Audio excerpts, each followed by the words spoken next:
Mr. Eight of Pi, thank you for being on the show, man. Thank you for having me, Christian. It's actually my first podcast being the person being interviewed. So yeah.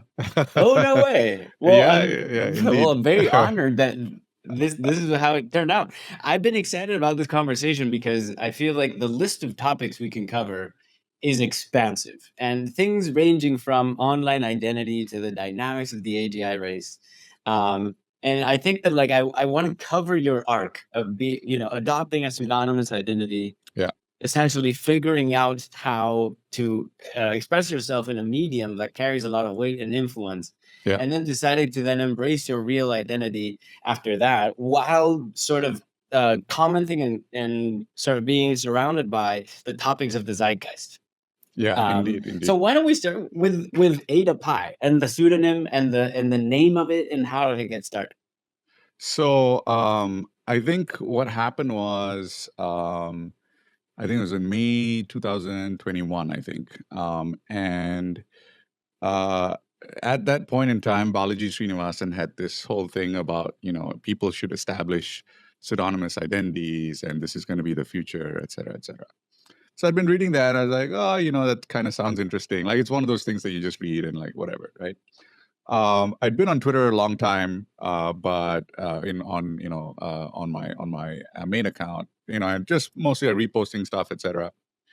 And there's a lot of because Twitter is a full contact sport, and when you're on your main, you often feel that whatever you say there is exposed and etc. And especially like if you grew up in like the 90s as a millennial, etc. There's always this thing about like, hey, I can never run for office now because I said something or did something, etc. Right? So and also as a professional, you're very guarded about your interactions. You're very aware that all your interactions at some point could become something that someone looks up and there's a news article or something else.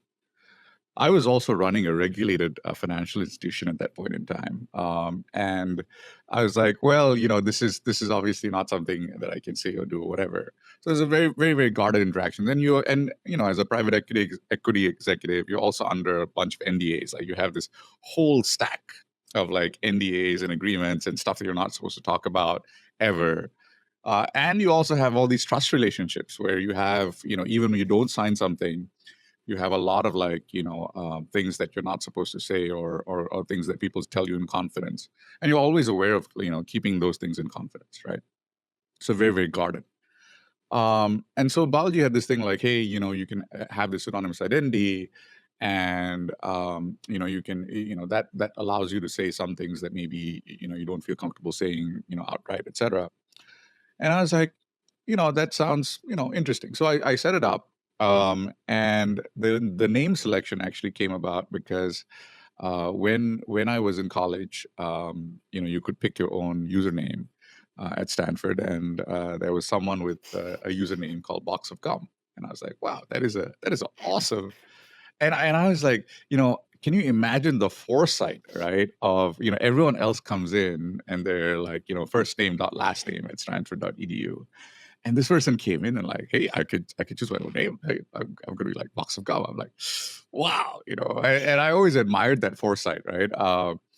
And so I was like, it has to be like, something, to do with food or math, food and math, right? Those two things, right? So then the Mhm. pie came about automatically because once you have food and math in there, the pie came about. And once you have the pie, you're like, all right, how do I, can I put another number on it? So I was like, the numeric 8, so eight a pie. And that's how it came about. Yeah, you spend like maybe like 5.5 minutes like thinking about this, and then you just go with it, right? So that was the inception of the account. It's so interesting. Well, and there's also a zeitgeist theme around there where it's like May 2021. It is the height of the pandemic, and people are way more guarded about their opinions about certain subjects, as Right, just in general, even if right, they're not constrained by the mountains of NDAs. And so right. I think that it also makes sense to have that sort of deflection of your personal identity. But I love the box of gum. I mean, like that is actual art, to go and and decide to do something like that.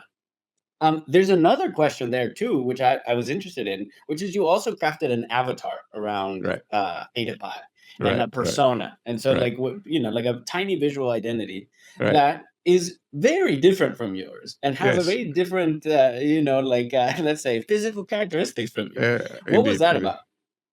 So, one of the things is, so I'm actually married. I have two kids, and my wife is Japanese, so I have two Japanese girls.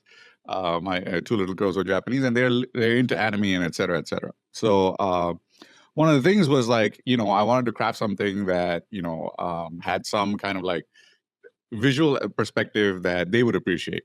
And that was kind of like what came about, with the thing.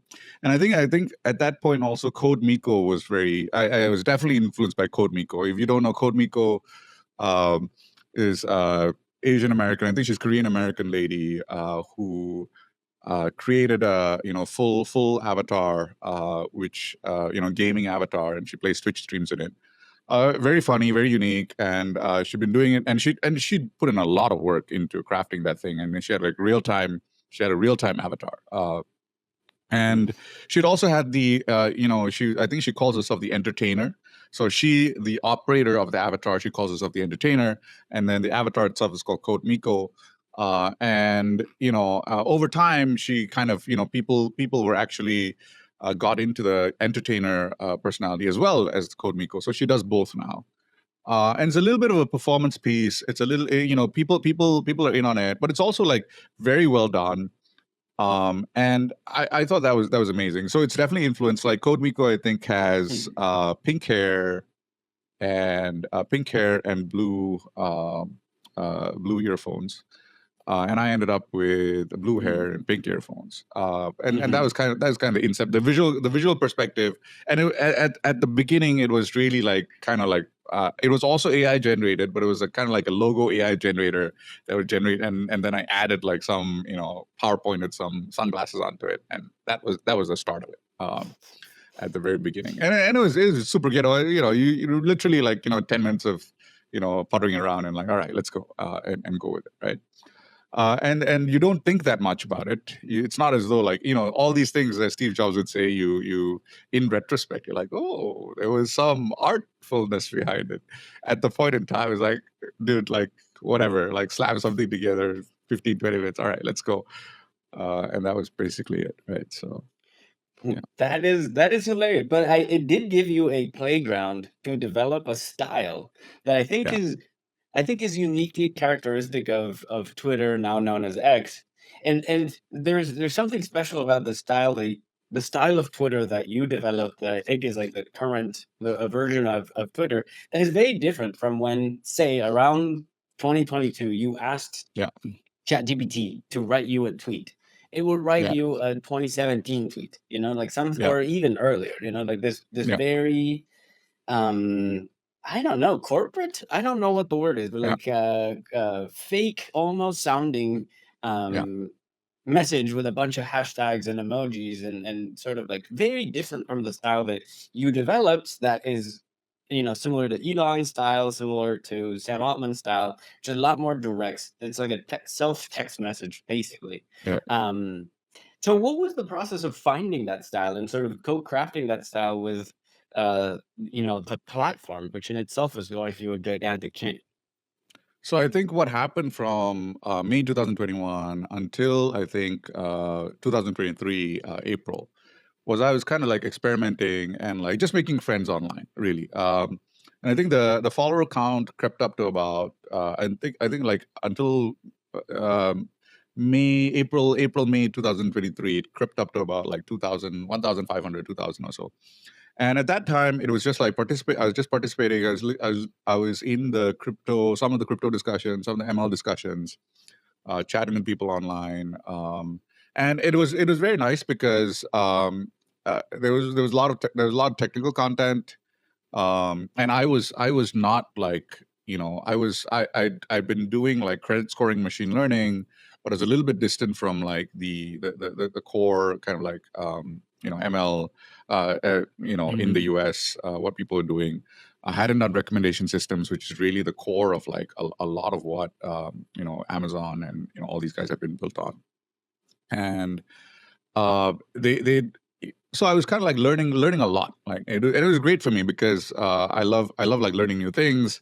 And I've just kind of like gotten like enough coding expertise to actually be able to understand a lot of things. Like it had taken me a little bit of while, and so it was very, very exciting, very interesting, having some technical discussions, etc. Then I started to notice, as after Elon bought it, I started to notice like, okay, um, there are maybe ways that you can actually like lever something up into the consciousness, because I started noticing it Mhm. probably in like 2022, late 2022. I started noticing there's actually ways that you can lever things into the consciousness. And then I was like, okay, like let's see. And then I would, there's, I think early on there's like I just dropped like some tweet in like 2022, and Amjad Masad, who is like the Replit CEO, like pops in to Mhm. comment, and then Yud pops in to comment as well. And I was like thousand% account at that point, and I was like, dude, why are these guys commenting on my threads? Like I thought I was in this kind of like zone of like my friends on Twitter, etc. But Twitter is a public space, and when you start posting stuff which has like a little bit more implication, people can like randomly just pop in. And I think the randomness of the popping in, is what and that has like some scale. I think like I don't think that randomness happens at like sub 1,000. So I've written about this Mhm. before. Sub 1,000 followers, I don't think you get that randomness. But after some point, you get this kind of random popping in of like the larger people, larger accounts on Twitter. And when you get that random popping in, then that's when you have this chance to like grow the account. And I noticed that in like, in late 2022. And so I was like, well, now that it happens, and it's at that scale, it's like from 10 people or 50 people looking at your tweet, you all of a sudden get like 500 or 1,000, and it's very exciting, right? It's very Oh, exciting. wow. It's very exciting when you're what we call a lobby. It's super exciting. And I was like, wow, this is nice. And I was like, all right, maybe it's possible to artfully do this. Maybe there is a possibility that you can actually artfully kind of like do this. And then I did some observation. I was like, all right, if you put a emoji in there, and then if you put a pic in there, and then you do a call out to someone larger, then you have some opportunity to Mhm. get the tweet levered into the consciousness. So based on that kind of like perception that this was possible, I probably fired off my first artfully viral tweet, and that was like in, I think, like May 2023, and that was the Palantir tweet, which it was really a testing the waters tweet. Palantir had just done this. They had a chatbot basically, and this chatbot was sitting was sitting inside. It was your battlefield coordinator chatbot, right? So it's Mhm. sitting inside. It's very like, it's almost like Apple Siri right now, but they were way ahead of it, in the sense that you have a chatbot which has all the inputs and outputs very locked down. So it has a very specific number of inputs and outputs, so a very specific piece of data that it obtains, and very specific actions that it can take. And so it doesn't really go outside of the boundaries of that. They'd fine-tuned an open Nice. source model so that it couldn't really go outside the boundaries of like the inputs and outputs that it had. But then, it would help you coordinate things like, hey, and data came in, it would basically tell you like, hey, this data has come in, this, and then you could tell it like, hey, I want to send, I want to send these 3 troops over here, and then it would map out. So all of the existing data is available, right? It's just a central Mhm. point. It's just a central UI. All of the existing data, all of the existing systems, military systems already existed. It's a central point that coordinates all of this together and helps you coordinate. And so they published that on like YouTube like a month before that, whatever. But they weren't good at like expressing it, right? So I took the YouTube clip. I took like screenshots of the interesting parts that you would be interested in as a UI or an interface designer. I put that together in a tweet, and I started off with like, hey, Palantir has a Battlefield like AI, and isn't this aren't things going like spectacularly fast? I'm sure Eliezer Yudkowsky would be pleased. I added him there, and then I put a like command and conquer style map, and it was very command and conquer. Like you could see the influence. I remember the video. Yeah. It was very command and conquer style. So I took that, and I broke down the thing, from screen by screen, kind of like what they were doing, because they had this like data pipelining that they done, which is very interesting, because it was a military style. Like, you need to know exactly where the data is coming from, and only the people who have access to that data have access to the data. So it was very like, and Palantir has been building these data pipelines on like, making sure exactly only these people have access to those pieces of data. They've done so much work on this, right? So, and that's been like 10 years, like 10, 15 years that a company has been really like, accessing like very sensitive data and making sure only specific people have access to it, right? And this is kind of the culmination of this work of like 10 to 15 years of organizing like extremely sensitive data is the ability to actually like access and act on it like very quickly, right? And so I kind of organized that into, okay, data is coming in here. This is how they're pulling the data. This is how they're using the data. This is the commands that you can issue. This is the command and conquer style map. But then I did it in like a lighthearted, kind of like referencing command and conquer, referencing some gaming things, and like toning down the kind of like like verbiage that companies like corporate verbiage, taking out all of the acronym. Like, you can do like one acronym or one concept per tweet, right? Like nothing more than that. Like really like simplifying and like into the style of Twitter, right? And then I published it, and then that went to like and I was hoping I'd get an Elon call out, because Elon had been talking about bots being used, etc. So I was hoping I could get an Elon call out, and I got it. So I had you'd picking it up, and then Elon popping it in the replies, and as a 2,000 follower account, and doing it artfully, right? Not doing it on a random basis, but doing it on a kind of targeted. I'm going to target these guys, target what they've been talking about, call one of them out, and hopefully pull them into the discussion and kind of engage, get that engagement. And it worked. So I was like, all right, so this works now. Like there is a method. There's a method to the madness. You can do it. All you need to do is like, you need to be kind of conscious of what other people are thinking about or what is important to them. And then you need to pull the current topic or event of the day into the zone of what they care about. And if you can pull that together, then it's a score, right? You can basically score. And then after that, I was like, all right, so now I know how this works. And then I was like, all right. And one of the things is, once I know something, I'm like, I kind of lose a little bit of interest in it. So I was like, all right, fine. And I was like, okay, I figured it out now. All right, it's good. So that was about May of last year. And for those who may not know, Eliezer Yudkowsky is probably the most prominent AI extinctionist threat person. Exactly.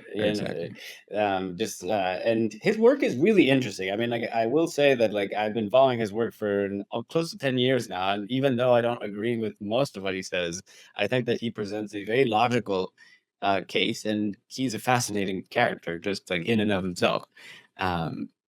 But he's on one side of the fence, and I think we both are on the different side of the other side of the fence.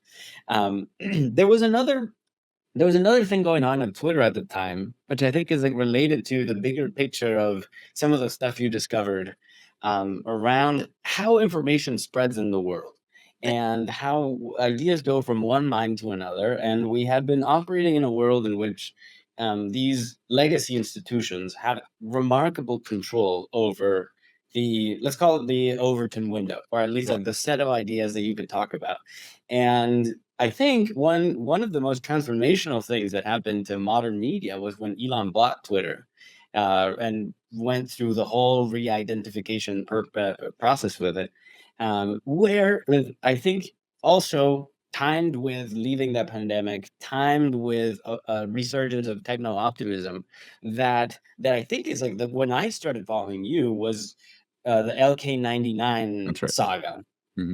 And and the feeling of the emergence of the phrase "we're so back," Yeah. and that feeling and riding that wave. Yeah. You want to talk about that a little bit more because it definitely felt like some kind of astrological eclipse that happened, and sort of like seeing the early rays of sun. I think that like your account and the set of other accounts that are in the space of saying like the future may look bleak if we don't do anything, but if we all work towards something, the future could be awesome.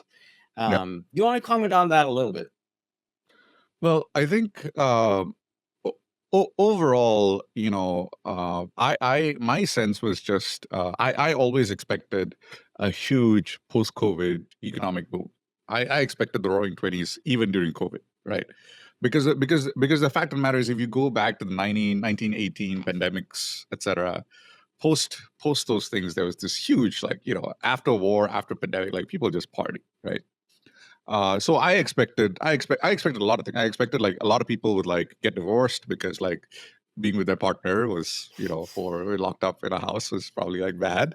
And I expected also like a lot of the old social constraints would fall away because you have just gone through this period of like, and this is probably the first really united kind of like global, like, even if you were in a small village somewhere, the government would try and come in to vaccinate you. And I was in Indonesia at that time, and it is probably the largest mobilization of like state capacity that has ever happened in the country. They vaccinated 270 million people over the course of like 12 months, and they obtained vaccines from them from everywhere, like and every country. You saw this, like you saw like kind of like slow mobilization at the beginning, and then at some point, like people like, it doesn't matter, like we got to get this done. And it doesn't matter if you were a socialist, if you're a communist country, if you're in Africa, like people got, governments like somehow organized themselves to obtain vaccines, sometimes from the Chinese first and then from Pfizer next or whatever. And even if they were lagging, like in the end they got it done, right? So I expected like a lot of these like old social constraints would fall away, and that there would be some new appetite, I think. So I was always convinced that there would be optimism. I don't think it's a Twitter specific thing. I think the pandemic was actually a much larger than, in the global consciousness will, in retrospect, will be seen as a very large event. So No, I couldn't agree more. And there was something, but there was something specific about the way that you did your tweets. Sort of going back to the idea of them being artful, that yeah, they were fiction, but not fiction. They were like this yeah, very interesting speculative fiction version yeah, of the future that could be. Like yeah, and yeah, sort of yeah, gaming out the possibility. Like if only yeah, you let yourself believe in exactly, yeah, yeah, the amazing future. And this is in the yeah, context of LK99, the material that was discovered, or the material that was discovered, but it didn't end up having the properties that we hoped right, it would have right, around superconductivity, which would mean a very different future in the sense that energy would be able to be transmitted without any loss. And so like all of a yeah, sudden the abundance of electricity would be gigantic, and oh my gosh, yeah. right?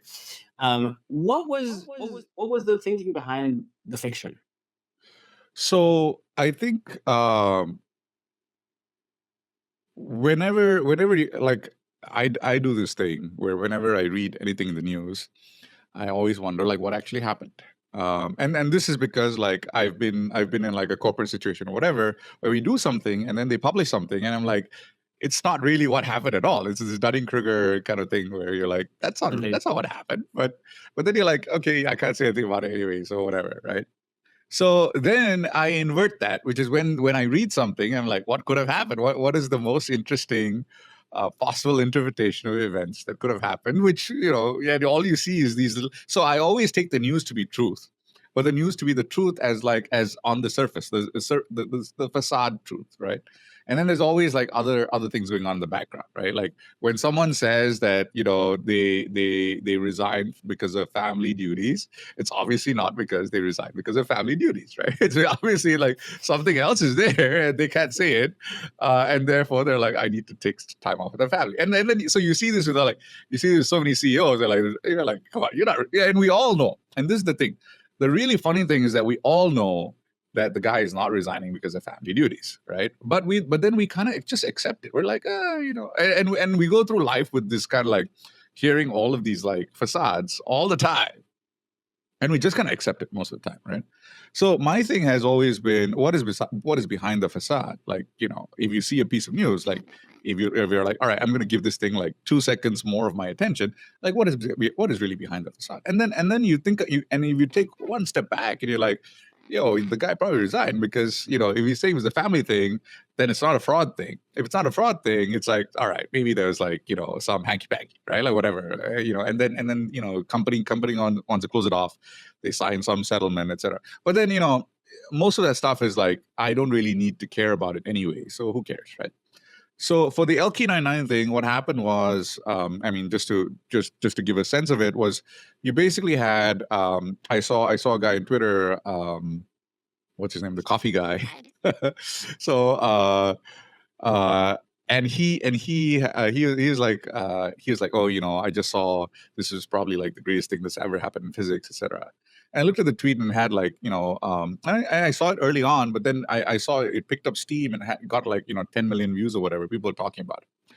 And I saw his background. I think he was like an undergrad at Harvard, or like a postgrad at Harvard, and then he had finished his degree in physics, and then he'd gone into like he was at Commuter, which is this frozen coffee company. And so I was like, and he said he talked to like some people that were in the know. So I was like, okay, so maybe he has like a little bit of background. Like I don't have the physics background. I'm an electrical engineer by training, but I'm like, maybe there's something there. And I was like, all right, why don't we just like observe it? So I started like writing a little bit about it, right? And so I wrote the first tweet, like, and the first tweet had like 100K views, which is a lot. For me back then, that's a lot. So I was like, oh, that's interesting. So I wrote a second tweet. The second tweet had like 300K views. I was like, oh, that's really a lot. So and so I got pulled into it, right? So as I wrote one tweet, and the first couple of tweets was just jokes. Like that was just joke. I was like, and then I was like, all right. So then I read the research paper. And the research paper was like, oh, you can take lead and transmute it into superconductor, which then you can build rail guns with. I was like, wow, that's crazy. And then I read through the methodology. And methodology is literally like take the lead and dump some copper into it and cook it in the oven at 180 degrees. I was like, come on, dude! Like this is insane. Like you can build it to make this in the kitchen. Yeah. And those were really the tweets. I was like, if this is true, like, go buy a backyard furnace, like go buy a lead vine, right? And so the voice of it was like, a little bit teasing, a little bit like, hypey. And I was just joking around, just and it really caught fire. I was like, all right. So then I started to do a little bit more work on it, and then I know, and then as I observe it, people ask questions on Twitter. People are like, "Oh, there's two papers being published. Why are the two papers being published?" And I was like, "Oh, are there two papers?" So I looked at both papers, and I was like, "Oh, I look at two papers, and then I was like, oh, there's different authors." And then I was like, and then someone else is like, "Oh, there's a Nobel Prize can only have 3 winners, and there's like, there's more than there's like, one paper has 5 authors and one paper has 3, and there's like they don't intersect. There's two common authors, and there's one. The third guy is a different one, and then the third guy had submitted the paper first, right? So I was like, oh, So and then I just put it together. I didn't actually like say like they were fighting over the Nobel Prize. I was actually very artful. I don't even know if that was on purpose. By the way, I have no idea it was on purpose. But but I think by training I'm very careful about what I say, because I have been through a lot of like legal cases, etc. So I'm very careful about what actually I do know and what actually I say. So I didn't like say like, oh, they did it because they were fighting over the Nobel Prize. I said like, hey, this happened and then this happened, and oh, by the way, do you know only 3 people can get the Nobel Prize? So readers make their own inference. They all automatically kind of like make their own inference, even when I don't need to like stretch things and link it like causally, right? And then that had like 1 million views. I think that really took off. So then I basically just followed the story over the next like 4 or 5 days, and And then everything that Twitter asked, I would try and find an answer for. So if Twitter asked something, if people on Twitter, I'd just read the replies, and people like, why is this happening? Why is that? And then if someone asked something, I'd go like, okay, let's go find out why this is so, and then I'd write about it. And then the surprising thing was, you know, events on the ground then started to react to what we were writing. Because the thing was blowing up, these dudes in Korea started to show up at the conference to kind of defend their positions, and they were reacting to Twitter too. They were reacting to what was going on. So it got really, because I was like, wow, we are affecting things on the ground now. Like what we are doing, like me and Rukot, a couple of other people were writing about it. It started to affect events on the ground. People are starting to approach these guys, like influencers in China. Like all this stuff got translated into Chinese. The Chinese economy was going through like a severe downturn at that point, and people were looking for something like, where is the next industrial revolution going to come from? And they were like, wow, this thing would really change. And so people in China were going nuts over it. Chinese influencers flew into South Korea. Like all this stuff happened, right? And really what was happening was, it's really this process of like, you have all this bits of randomness in the world, and it's just reorganizing that randomness into something that makes sense, and a narrative that makes sense, a storyline that makes sense. And as you create that storyline, people start to understand why you're excited about it. So if you can get excited about something, you can explain why you're excited about something to someone else, that really makes a difference to that. And it makes a difference even if they're not technical enough to understand all the specifics about it, because you have this kind of negotiation like, oh, you know, he knows something and he knows something and they know something, and we kind of put it together, and etc. And then, you know, there's a little bit of like, you know, parts where people were not sure whether I was making it up or not. And I was at that point, I was purely like, I was fine to write fiction. I was trying to be close to the factual perspectives, but at the same time, there's just a lot of things that we don't know. And I was like, you know, if it's okay, we don't know. And then later on, I kind of like clarified a little bit. I kind of like, I started putting later in sources. So I have like one tweet with like the actual storyline, and then later in the sources beyond that, so that people could see what was going on. And it was a, you know, it is a great experience, fantastic experience. Like I recommend it to anyone. Exhausting. I didn't sleep much for like 4 days. And just like kind of like I could feel like this was what the way the world was gonna be in the future, right? Like there's some points in time where you can experience the world as how it would be in the future.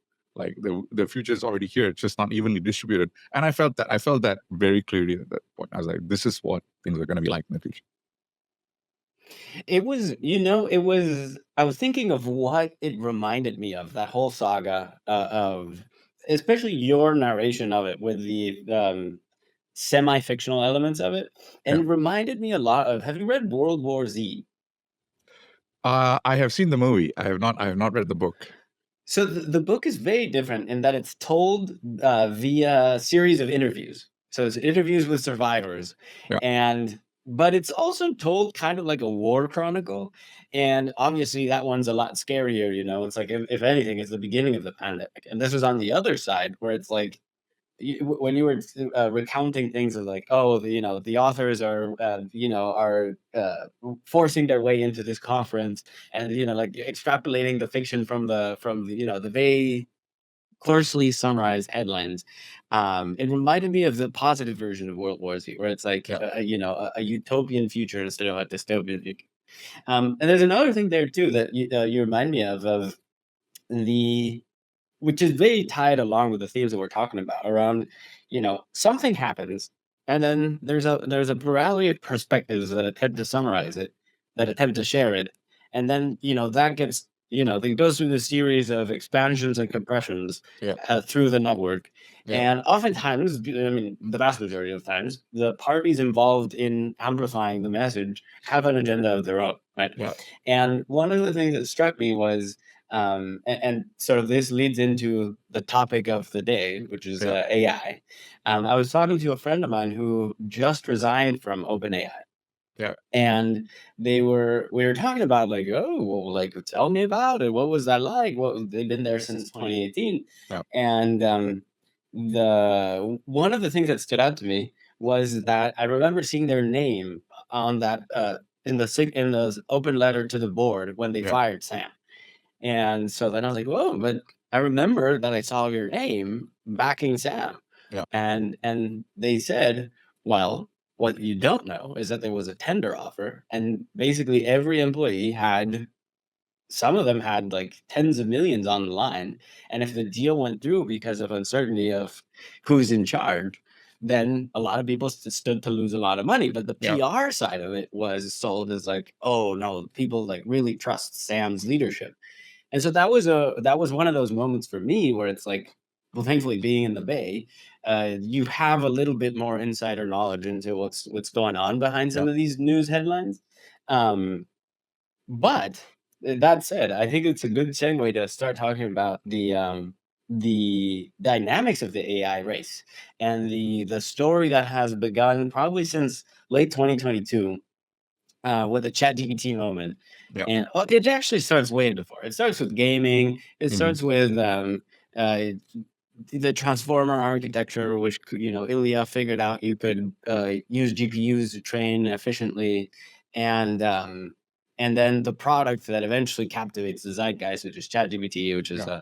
I mean, I don't think anybody needs introduction to it, but I wanted to hear your thoughts on. I have this whole outline of how we could approach the topic because it's so Yeah. gigantic, Yeah. right? Yeah. Um, but one of the things that I would like to talk about is the is Google and the fact that Google was the creator of the technology that enabled these types of LLMs to be trained, and their inability, let's call it, or let's say their hesitance to be the leader of the pack in Yeah. terms of what this technology could do for users. Yeah. Let's start there. What do you make of the fact that you have an ambitious CEO like Sam Altman and like let's put this out there and the world is on fire? So I think even the OpenAI guys didn't think that ChatGPT would blow up. So it was GPT-3 with a chat UI, and yes, they had the Instruct Tune model available earlier on the API. They'd done the RLHF, but I think even they were not aware. So I think it was just an accident that had happened at that point in time. I think it would have happened maybe with GPT-4 release anyway, or even a GPT-4o, because all these things they've been working on for a long time. So you could also kind of see it happening with a 4o, and like 3 and 4 just being kind of API releases, and a 4o going to consumer. So you could have seen that. But I think the fact that it happened in ChatGPT, they were taken by surprise. But this is what you play the game for. You create luck, right? You create enough opportunities with the technology that you will get lucky at some point. Something will strike the zeitgeist. So I think that's what happened with that. Um, and there's many layers to unpack there, but I remember when I was thinking about what my next steps would be right around the time that ChatGPT came out, Yeah. and I was trying to game out the sort of the dynamics of the system in order to know where to make an intervention. Right, like you could go into the world of developing foundation models, but Yeah. that's one kind of work that requires a certain amount of expertise, a Right. ton of capital, and you're competing with people who have done it for in you know you need the reps and you like from having heard friends and working at OpenAI or Google about it, like it gets to the level of you have to understand the hardware, right? Like there may be like quantum stuff that happens where the bits get flipped and Yeah. your training, $1 billion training runs get failed because of it. Right. There's also the product layer, and we saw this happen a lot where companies would build wrappers around the GPT API or the Chat GPT idea, and then GPT or OpenAI would release something that would essentially cannibalize their products. Uh, and so then it wasn't really clear what that was either in the sense of the product, and also in the world in which incumbents have the distribution mechanism. And so, like, Yeah. if you then write an AI powered word processor, good luck competing against Google Docs or good luck competing against Word, right? Um, and and then also in the sense of like, okay, there's all these actual different opinions about how to build these models and around what safety means for these models and around um, the cortical structures that these models were going to develop. I think of the LLMs as being like the Broca's area of the brain, where it's just Hmm. like the language processing. Right. But then you have to tie in very quickly. Then became like RAG augmented, Yeah. type of stuff, which is almost like a hippocampus, and then Q star aims to be something like the prefrontal cortex with planning, and then eventually sort of like there's this arrival at a new kind of paradigm, which isn't really solidified yet, but I think it's like probably gonna be the one, just a genetic style of ape, right? Yeah. Like you have these agents that are capable of some degree of intelligence, have some degree of ability to interface with other APIs, Mhm. and essentially you interface with them not as a software service anymore, but as a thing that you talk to that Yeah. generates reports or generates actions on your behalf. What do you make of the product space, as in the set of the journey from SaaS to this new kind of thing? So I don't know what the next steps are. That's the tough part. I know what the ultimate steps are. I know what the final product will look like, which is a little bit easier to envision. And I think like so I don't know how we get there. That I don't know, but I do know what will be the ending point, right? So I think the these AIs are going to be defined because they're all going to have like great language modeling skills and great math skills, whatever, right? They're really defined by context, by what data they have access to, and what they have what rights they have to operate. And if you look at that, it looks a little bit like role-based access controls. I think you have this RBAC is already kind of getting defined in like OpenAI has started to define them. And what that means is that you have kind of like, let's say you have my classic is a household manager, right?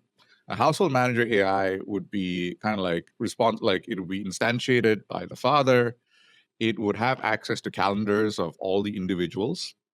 It may not have like full view rights. It might have only like this time is blocked out by your kids, but they're not telling you what they're going to be doing. You don't know, and then you might be like, I must know at least who they are with, and then that kind of so there's all of these like, and all of these things like we can kind of do them now, but it's so tedious, right? You like if you try to set up a family calendar with like your kids and like tell them you have to tell me where you're going and you have to tell me like who your friends are, etc. It's like impossible. Like you were doing this with like all this like chatting and like getting parents getting upset and like etc.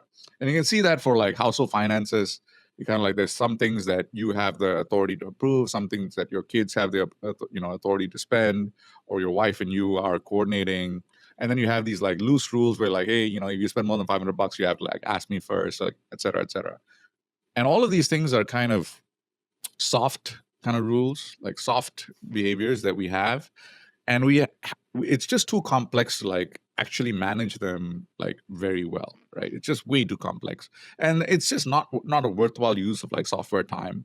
And the soft but if they were to be well managed, you could imagine that you have something that automatically manages these things, where your kids can have blocked out time, but they have to like coordinate with the AI to make sure. And you can have their own personal AI kind of being told like, you have to tell the household manager like who you're hanging out with at all times, right?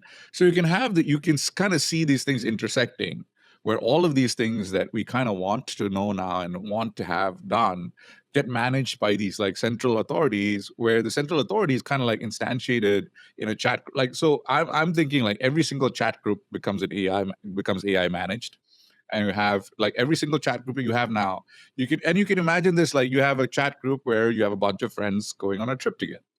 And if you've ever coordinated a bunch of people going on like a spring break or whatever, it is ridiculously difficult. Like all of these like constraints, like food constraints, like I want to go late, I want to go first, I want the master bedroom, I'll pay a little bit more. Like, and if you need to coordinate this, like it is a night, it is an absolute nightmare. And the larger the groups get, the more difficult it is. At some point it just breaks down. You're like, I don't want to deal with this anymore. I'm never gonna plan a vacation for you guys ever again. Like I'm done. Right? and you can kind of see these things, like all of these like little task things that are just too difficult for us to manage. um, we can kind of like start to hand off.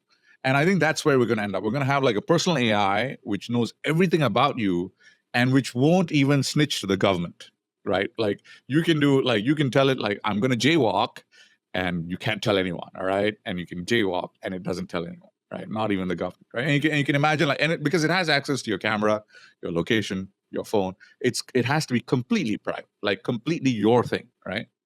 So and you can kind of see where Apple is going with this. Like Apple is trying to head towards that personal AI. It has access to all of your data and knows what you are, etc. So you can kind of see it heading there. And then you have a household manager AIs, and then you'll have like corporate, and then corporate will be like enforcing consistent communication and brand guidelines and all of these nice things, right? And you can kind of see all of these things overlapping with each other, and your personal AI kind of intersecting with each of these, and they're all kind of information beings, like information creatures created out of the data that they have, and like the rules that they're allowed to do, and they manage all of these like small little details, right? And they just make everything work better, right? Because now all of these things are conscious decisions that hey, we're going to share our finances. I need to know where you're going at night. I need to know who you're with. Like, and you can kind of see all of these things intersecting and like working out. And it's just too complex for us to code. There's just too many like edge cases. It just doesn't work.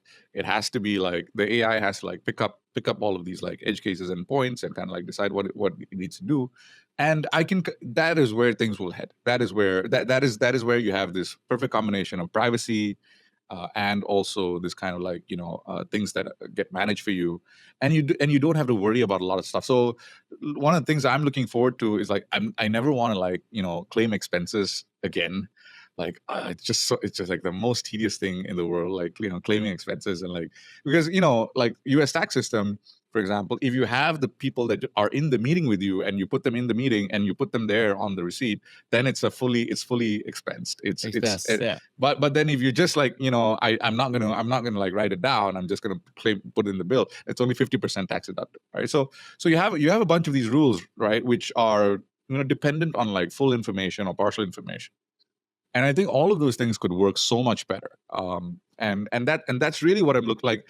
That is the immediate kind of like the product thing that's going to happen, which is this figuring out all of these like data pieces that need to fit into the context, user context, and figuring out where that the boundary of where the AI ends is going to be and what its responsibilities are. And I think that's going to be like fantastic. Like it's going to make like daily life so much better for everyone. That's going to be amazing.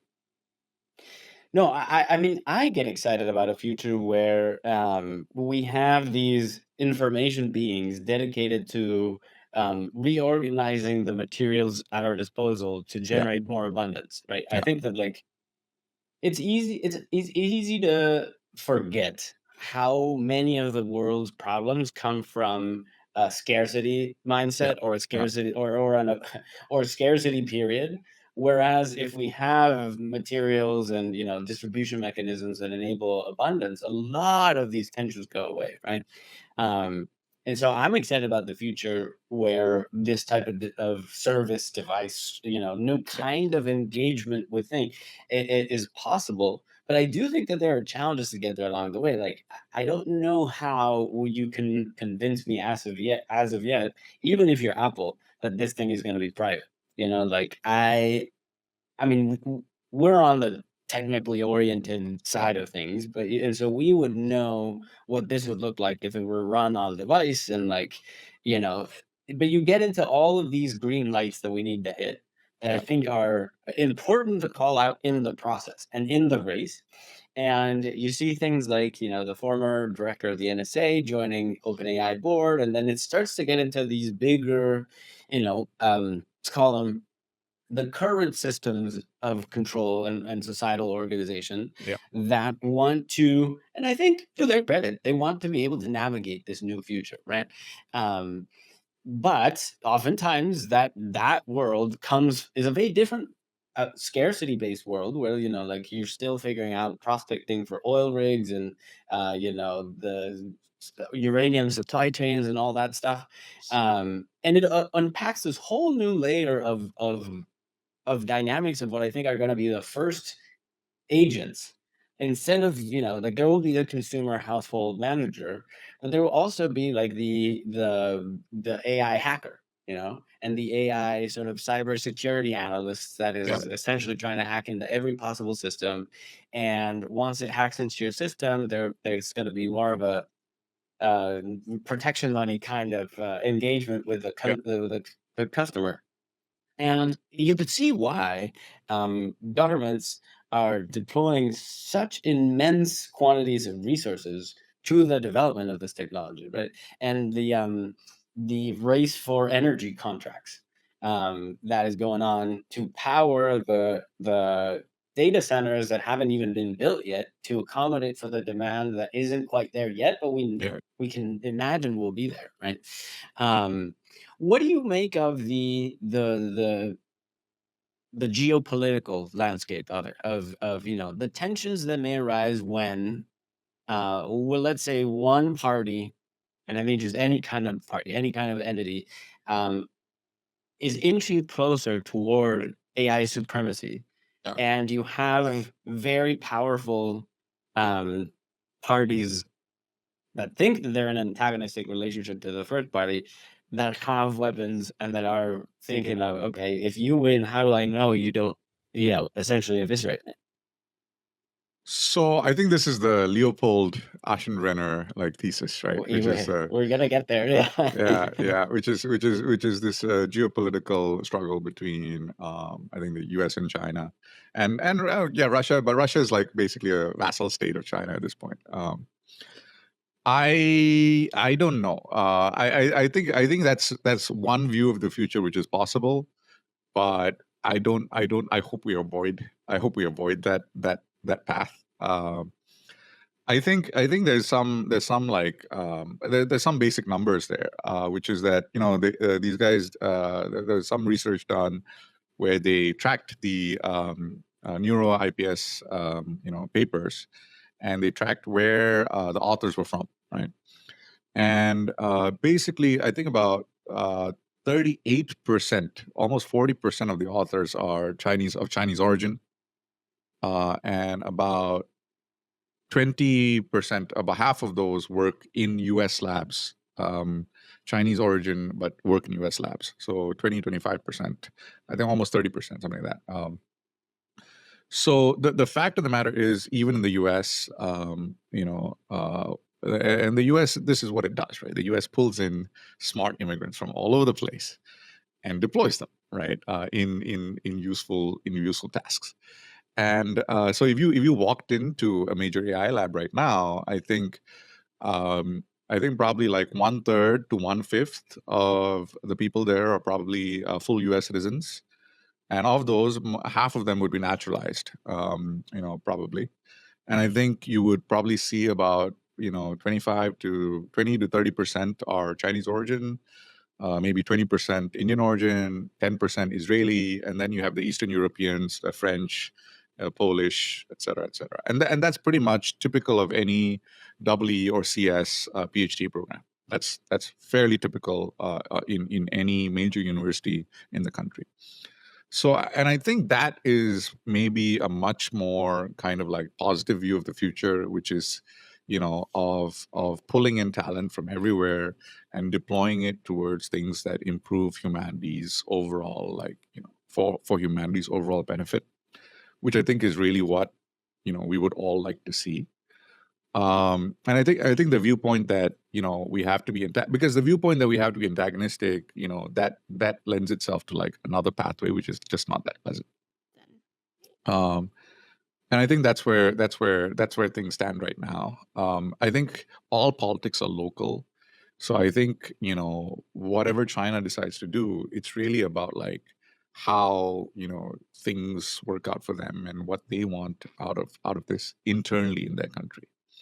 And I actually do not think that they want, super intelligence.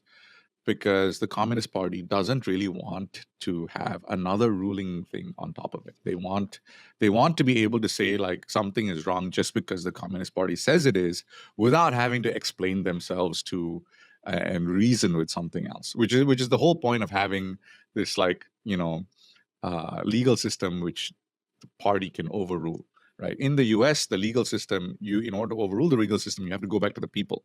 Right. You need to have new legislation, and sometimes even that new legislation is not enough. You need to have a constitutional change, right? And that has to be approved by 25 states and Congress and et cetera, et cetera. It takes a long time to do these things. So you really need to fix on the problem over a couple of generations in order to get a constitutional change done, right?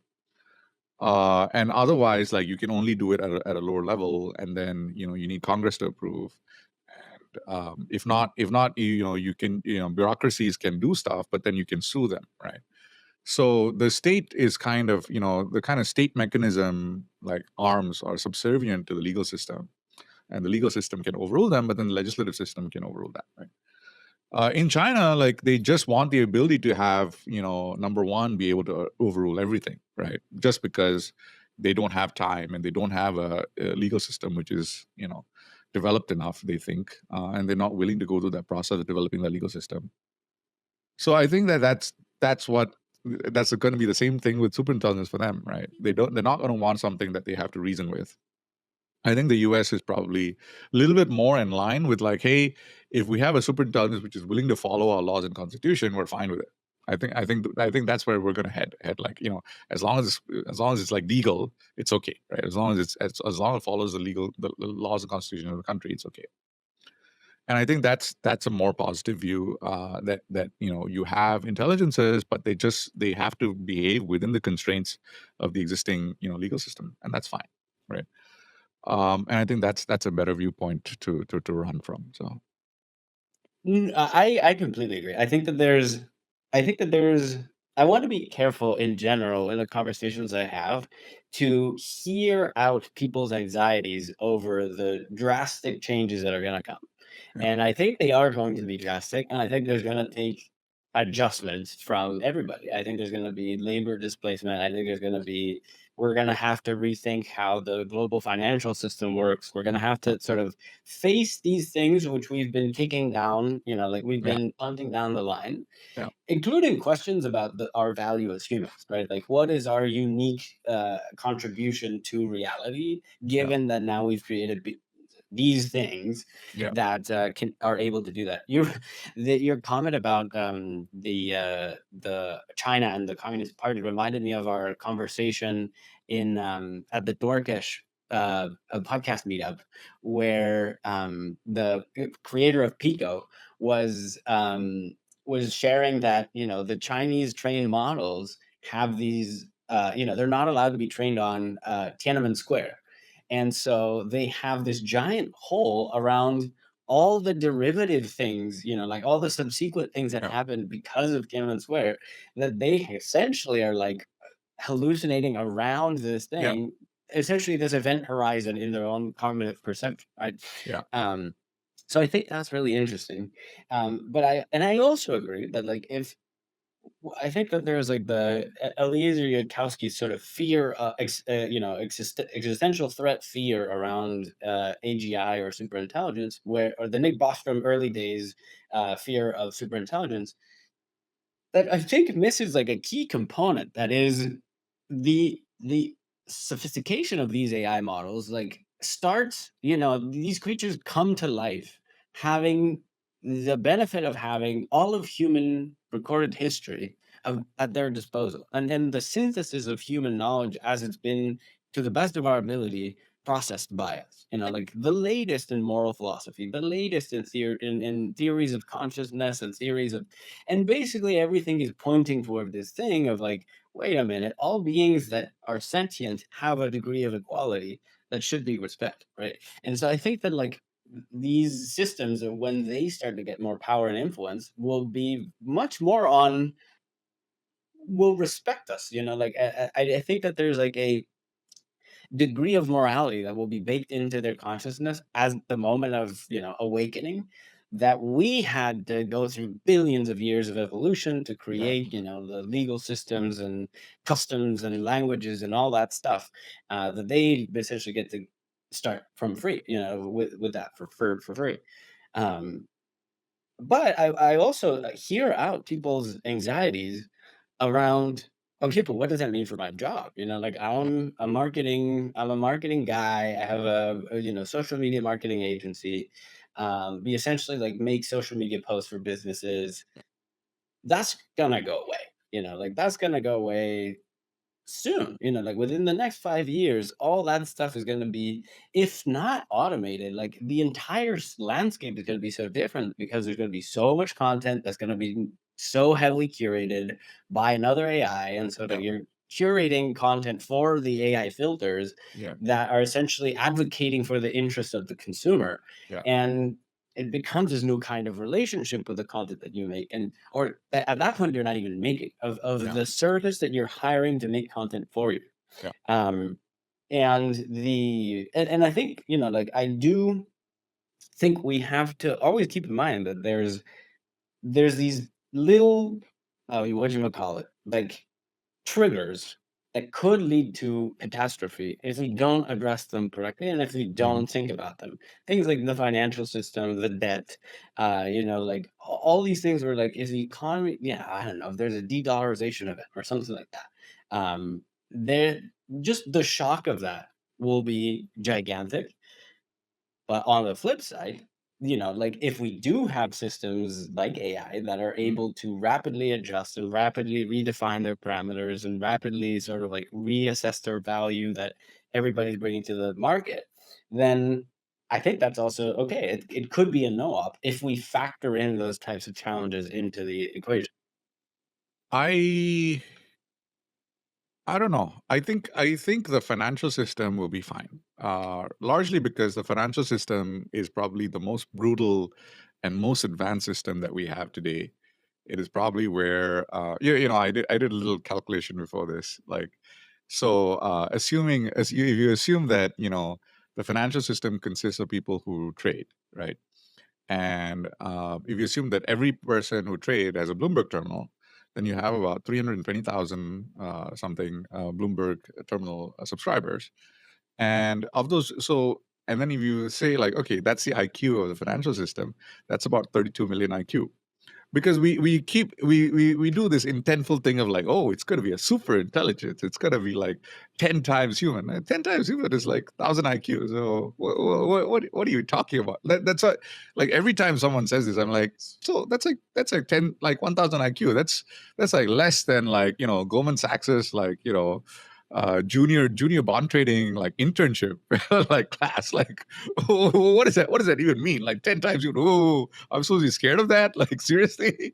So I'm like, I think, and it's also hilarious because all of the AI today is horrible at time series forecasting, because time series Sure. forecasting is you have novel events occurring all the time. If you walked into any, like, trading department and you're like, oh, I have this AI that does something, and I back tested it on all of those guys who were like, oh, really? Why don't you sit down and deploy your own money and we'll play on the other side of that, right? Like, I will take the other side of that bet, for sure, right? So this is the thing. Like, I think the financial system is absolutely brutal and absolutely optimized to deliver these outcomes. And you have these guys playing, and so much so that they already optimize at different scales. So you have like a bunch of people like Jane Street, et cetera, that they're optimized at this, like, second, sub-second scale. They're co-locating systems next to the exchange. So if you, like, Eliezer, like, magic AI all of a sudden appears, and it's like, oh, I'm going to trade against Jane Street on the market, and Jane Street has a server co-location at the New York Stock Exchange. What are you going to do? Like, you're going to put in your trades and they're going to front run your trades. That's what they're going to do. Like, they're going to detect your trade. Like, you're going to be, sitting in, like, SF and, like, firing off your trades. And you think what? Like, oh, just because you are smarter, you're going to make money. They're just going to front run your trades. They don't care, right? And this is what I'm like, what do you even mean, like, AI is going to take, what does that mean? Like, can we talk about, like, specifics here? Are you going to play against Jane Street in the sub-second market without server co-location? like, and they have so what does that mean? Like, you're going to sit here and like make these trades, and they're going to have like fiber optics stretching across the Atlantic to like London to like, and this has been the story of like financial innovation, by the way. Like, a lot of financial innovation has to do with communication technology and getting news faster, right? And it's not been, there's been some stuff on prediction. Like, yes, predictive models have gotten better, but at the same time, there's a lot of it is to do with like just getting things faster. And you can't like just like, instantiate this kind of like thing which is going to be better than someone who's playing ahead, like 2 seconds ahead of you in the time frame, right? Like, you make decisions and they just front run your trades. Like, it's not possible for you to be better than that, right? And this is, I think, something that people don't really understand. Like, a lot of people have this like view of finance that is like, oh, it's the smartest guy making money. Finance people like go in there and they make money, where they start off by being smart, and then they like build these moats where they don't have to be smart anymore. The whole deal about finance is creating stuff that you don't have to be smart, so that you as the principal don't have to be involved in day-to-day. Like, all of finance is about making money without being smart. It's about like, market, like, putting it in index funds. Like, if you're an index, like, you can't beat the index fund, dude. Yeah, you can't beat the index fund at the Sharpe ratio, at the risk return ratio. Like, you can't beat it. It's unbeatable. So at that point, all you can do is lower fees. That's it. Like, you can get the benefit of the AI trading in the market, because the AI trading in the market is zero sum, is in a zero sum game against other hedge funds. It makes the entire economy better, and you can get the benefit of that just sitting in the index fund, right? So we all of these things are known things. Like, there's no way that you can do something better than that, right? Like, you can sit in the index fund, and at that Sharpe ratio, you're unbeatable, right? At that market, like, you have the market return, right? There are, you can change your portfolio. Like, there's all of these things are known, right? All of these things are known things. The financial system is kind of known. Like, you kind of know where the metrics are. Like, you can't really like change those things. Like, you can't really like get around those advantages that people have, right? You can't like say like, I'm going to beat the guy in the index fund by, at a better Sharpe ratio than he does. Like, it's not possible, right? Because so, and this is the thing that I think is not well understood. And I think that AI is not magic, right? It isn't magic. They are not good. Like, if you say like AI invents better communication technology and therefore is able to trade better, and it invents like, quantum teleportation, and therefore it's trading, okay, then you have then it's gonna beat everyone else in the market. Sure, for sure, right? And that's also been the story of markets. Like, from telegraph, the first telegraphs were deployed for financial information, for people to like get their stock trades, find out whether Eastern and Union Railway has doing a merger, and you're sitting in Kansas City, and you get the telegraph, and you go and you clean out, you buy all the stock from like everyone else, and then like you win, and then people are like, oh, that guy defrauded me, like he took my he bought my stock for cheap, like if I had known. And then they get really upset. And that was insider trading. That's the story of insider trading too, right? So all of these things are kind of known things. I think the financials are. I don't think like. I think a lot of things you will find that when you play within the game, like within the constraints of the game, there are no like magic ways to do better. If you break out of the constraints, if you invent quantum teleportation and you're able to play better than all the other players, then for sure. But you're not going to be able to find it within the game. It's not there. So. No. I hear you. I think that is a sobering point, that you can't beat the atoms just yet, right? Yeah. Like, you can't beat the speed of light. Yeah. Yeah. I think people's anxieties come from like the labor displacement aspect of it. Like, there will be a shift in the labor market that will lead to people having difficulty paying their mortgages, and a lot of the stuff is accounted for, but this may lead to some kind of black swan event. What I have a couple more topics. Like, I want to touch on briefly labor displacement and UBI style things, and hear your thoughts around that. And then I wanted to lay them out just so that we can try and keep within the timeline, because I really appreciate your time. I want to talk about labor displacement, UBI stuff, open source, and then finally on embracing your real identity and doxing yourself. Sure. Why don't we do labor displacement first?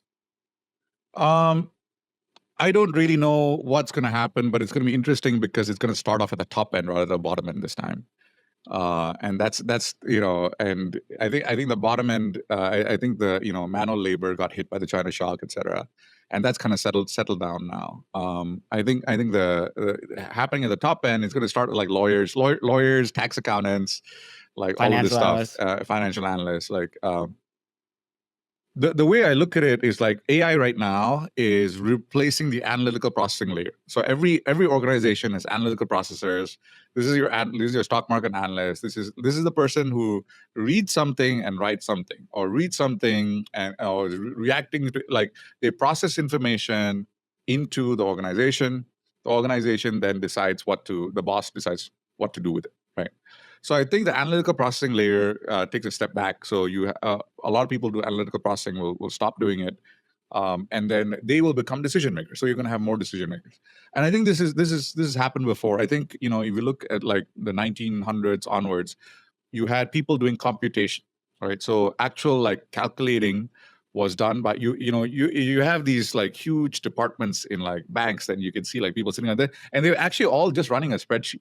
It was a spreadsheet, but it was run across like a department of like People. 20 people, right? So and the boss would like kind of like split out these calculations, and these people would run them, and then they'd come back and they'd consolidate into a balance sheet or market or whatever. And you'd see these in like in architecture firms and other firms. Like they were basically doing computation, and then the computation we fed back to the guy who handed it out, who was the analytical processor, and then he would hand it back to the boss, who was the decision maker, right? So I think you're going to see a lot of people moving into the decision maker role, right? And so just like you had computation kind of fall off, you're going to have analytical processing, which is transformation of one form of information to another, kind of be taken up by new AI. And so that would mean like a lot of people have been talking about a lot of people are going to be doing more investments. Stock market analysis is now free, so people who use stock market analysis are now going to multiply. A lot more people are going to become product managers because now coding is going to be free. So telling the computer what to do, telling what products to produce and how to produce them, that's going to be so all of these things are going to be growth areas, I think. And I think we just like a lot more people are going to be doing creating. Like a lot of the barrier to creation was like technically like putting stuff together and putting the video, editing the video, etc. A lot of there's going to be a lot of like new jobs too, because one of the examples I use is like a romance novelist, right? So everyone thinks a romance novelist is writing a book. A romance novelist is not writing a book. A romance novelist is creating a fantasy, right? And a lot of the fantasy goes around like male female relationships, and romance novels are read by women, and a lot of the fantasy is about creating a personality of a man that a woman can envision herself interacting. And you could basically see every single romance novelist becoming a personality designer for Character AI or some other company where they're designing a boyfriend. They're boyfriend designers. So a romance novelist is not really a writer. A romance novelist, turns out, is actually a boyfriend designer. And so you could see kind of this trajectory of like, and so right now you have very few women who are actually, successful romance novelists. There's, a lot of women try, and, you have like a couple of hundred of them. And, that's like the majority. I think like 20% of all books sold in the United States are romance novels, right? And you can kind of see where instead of, these couple of hundred people, you can kind of see like a lot more women becoming like boyfriend designers. You could see this whole growth area where women design boyfriends for each other, and they interact with them online, and it's fun, and like they share tips, and and they demonstrate, and they have influencers and this whole subculture, and it's just almost about to emerge. You can kind of see it. It's gonna happen. I know it's gonna happen for sure. And you can kind of see it. It's almost there. You can kind of see the glimpses. I think you've seen like the ChatGPT's voice. There's a do anything now guy, like that kind of initial prompting, and you can kind of see like people are gonna be very sophisticated and creative about this, and it's gonna be wild, dude. Absolutely wild, right? And there's so much like that, which is just on the cusp of about to happen. And all of those things already exist now. Like those things, those concepts already exist. Like women who write romance novels are not actually writing novels. They're designing like personalities that people can envision something with, right? And so yeah, it's gonna be an interesting time. Yeah. It's gonna be so interesting. I hear you full. I mean, like completely on the creativity side, and I think that there's gonna be a return to IRL. This event is where it's happening, and it'll have its own the cinematic score, or the soundtrack of your life will be Yeah. unique, and then like you'll have events where the leitmotifs of your life are sort of meshing with the leitmotifs of somebody else's life, and I mean, it's so fun to envision that world where everybody can create extra meaning out of their own lives. I think it'll also push people, as you said, toward the decision making role, which is also a more entrepreneurial role. Yeah. So they'll have to be more comfortable with the risks associated with entrepreneurship. And I think that's kind of the inevitable first few steps, is that, it's going to be more around like, what kind of idea do you have that can create value that you can steward into, the economic output that you want, or the impact output that you want, or whatever. Um, I think it's exciting, but I think I'm also on the side that likes to be entrepreneurial. I think like for people who are used to either the corporate climbing world or the very stable job, I've been an accountant for 25 years kind of thing.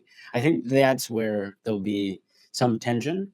And I think part of the motivation for these conversations is to just start prepping people for this type of stuff, right? And I think I mentioned to you before, like the reason I wrote a sci-fi novel was because I realized that the highest leverage thing that I could do was to get into the training data. Yeah. So if I can Indeed. actually co-locate myself, find the network centrality, create a node in the AI's brain that is central enough, then I think that I can't imagine something that has more impact, and who knows about it, but we'll see. Yeah. And then, okay, final thing before talking about re-embracing, or I guess coming out and Yeah. doxing yourself, is open source. What are your thoughts on open source? So open source AI is a little bit interesting because I think in Richard Stallman's like original like Free Software Foundation kind of like definition of what is free software and what is open source, I would say that he always had this thing where the users should be able to like change the software to what they want it to be, right? He always had this like you need to be able to tinker with it. I think a lot of models which are published right now, they are not actually open source. They are a spreadsheet of numbers, and you don't know where the numbers are coming from. You don't know what they do, and you can't really like tinker around with the inputs and outputs, and you can't really like you don't know that in order for it to be full open source. I think Olmo is probably the closest. The Olmo models are the closest. In order to be full open source, you need to know what the training data is. You need the cleaning up pipeline that cleaned up the original training data into the midpoint data, which was fed into the model, and then you need the model, the training code, and then you need all of these other steps, the post cleaning, the post training steps, and you need the RLHF or whatever else was done at the end. So you need the entire pipeline end to end. And even Olmo is like missing some like one step, almost still a little bit short, and trying to figure out how to publish.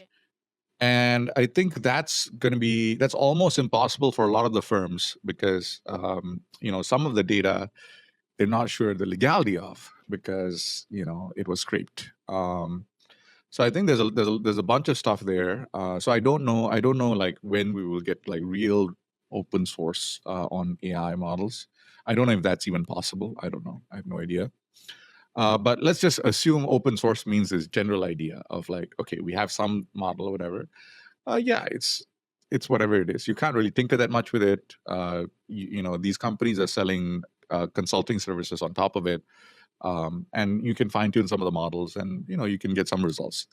I think it's not really like super scientific right now, I'm hoping over time, like, things get clarified a little bit, and I'm hoping actually we end up in this like world where we get like little well structured kind of like modules that you can kind of plug in. Mhm. Like this module does calculations, this module does this or that, and you can just plug them in as skills and kind of like use them together, and then you have like a general framework on top which kind of like interprets all the models together. I'm hoping we get this kind of systems analysis, system layout, eventually, and that's only possible with open source. It's not really possible with closed source. I'm hoping we get there, but yeah, we'll see. We'll see how long that takes. Yeah, I think, I don't know. Open source appears to me to be still one of those like glitches in the matrix Yeah. of one of those amazing things that happened in history that has contributed to so much of the progress of the 21st century.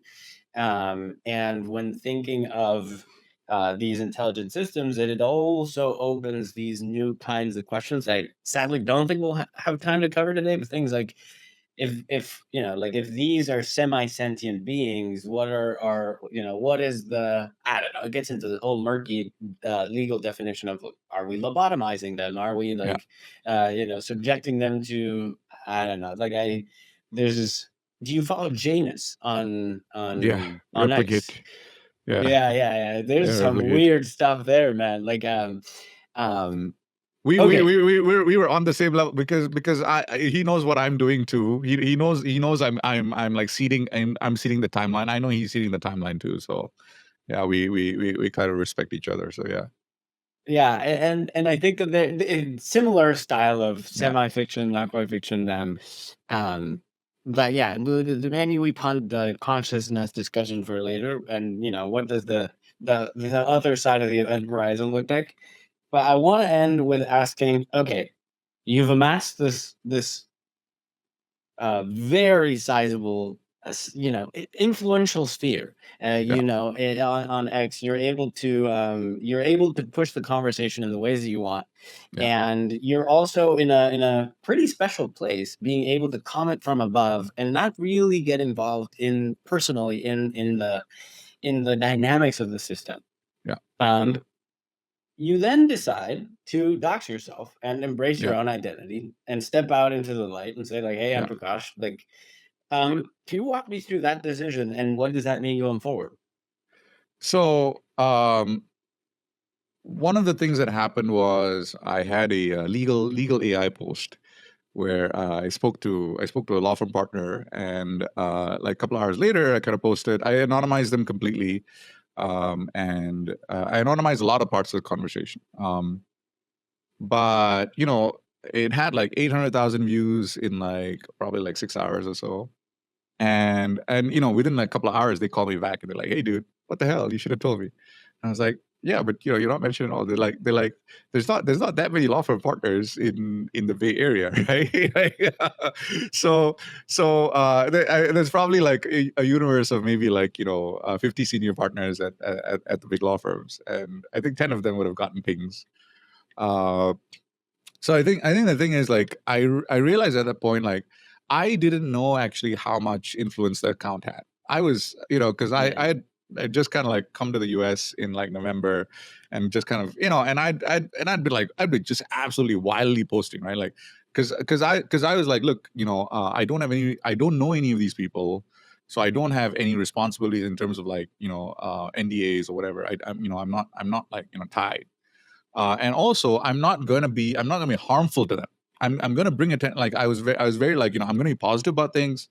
And I also have this thing where I kind of associate the reality, like I'd also gotten a lot more conscious about like saying what was made up and linking sources and stuff like that.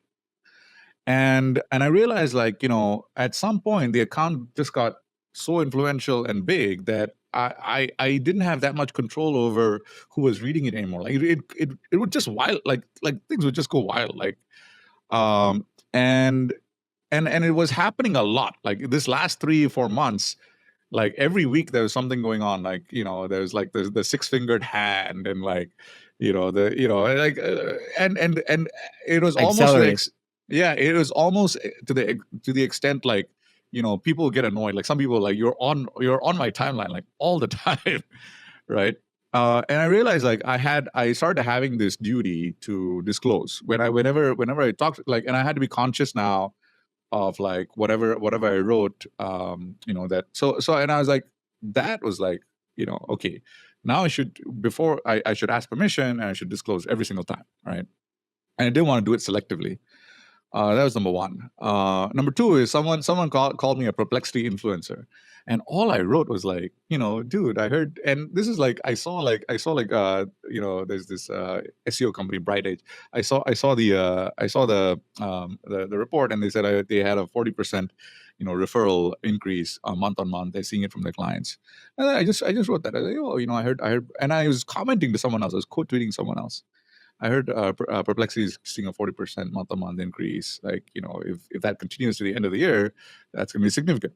And, all of these things are technically true because you can start off with like one user and you can do like 40% year on year and, 40% month on month. It doesn't mean much. If you're starting from a low base, it doesn't mean much, right? But people are like, oh my gosh, Google's going to have a problem, like blah, blah, blah, blah. And because people infer a lot of things, right? I'm very conscious of like what I write that is technically true. But people because as the account got bigger, people just infer, right? So the game had changed. At that point, the game had changed. And the game had changed such that, like I try to even write even less now. Like I try to be even more, because I'm like, now I can like shorten things down to like a very small number of things, sentences or words. And then it gets like, it's almost a Rorschach test. Like other people like take it and run with it. So there was this aspect of that as well, and the whole perplexity thing, like it really struck me because like I was getting accused of being a perplexity influencer, and I was like, I can't even get that guy for like a podcast interview. Like I was influencer now, like what? And I was like, and I was like, I don't need to like hide to take bullets. Like there's no point. There's no point in like doing that. And I was like, I can take my own bullets. Like if you're gonna say that, you can say it to my face, and then I will see you at a conference and I'll come and pat you on the back and like, hey buddy, like what's going on? Like I don't have this necessity to like hide for anything. So I was like, oh, you know what? Let's just open it up. Like it's fine. And I checked in with a couple of people.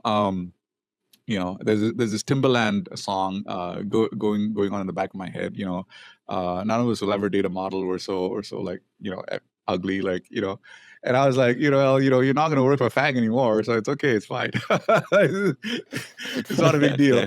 And then I think the only thing that struck me was like the guy who actually like started off the entire account, Balaji. I checked in with him, and he was like, "Oh, you know what? I think you're more charismatic as your avatar." And I was like, "Oh my gosh!" Oh no, that hurt. All right. Yeah, Balaji, man, with the hot takes always, man. So I was like, all right, that hurt. Okay. All right, and so that I doxed. I was like, all right, fine, I'm done. And what's it been like? Like, what's the public perception been like? So it added gravitas to the account now. So I random, like now I walk into I join a Twitter space. And people are like, "Oh, there's a heavy hitter in the room." I'm like, "What? Like, what is going on?" That's been funny. It's added a little bit of gravitas to the account. And I think also then I've gotten the automatic like, "You went to Stanford. How can you believe in something so stupid?" I'm like, that's the whole point of going to Stanford. You can say something. You can say like really stupid things. That's like the whole point. Like, why would you go there and like not say something stupid? Because now you can do it and like people won't think you're stupid, right? Why would you go there and not make your student ID box of gum at Stanford.edu? Yeah, exactly. So and so I'm like, whatever, right? Like you have to live with it. And I'm like, I stand by the things that I say. I say a lot of things in order to get reactions. People know this by now. Like I beat people a lot. And it's I'm not mean to people. Like there's only been one person I've been really mean to, which is Helen Toner, which I was like I was very upset by that interview because she called Sam Altman a liar, and I was like I don't think he was lying, dude. Like but besides that, like I'm usually pretty nice to people, so I'm like it's fine. Well, this has been great, Prakash, and really appreciate your time. It's been awesome. I look forward to unpacking more stuff later on. And yeah, this has been great, man. Thank you so much for the time. I'm very honored that you're the first that you're the first guest. Yeah. Thank you, thank you for having me. It's been a terrific conversation. Well, I'm glad to hear it. I'll catch you on the other side. All right.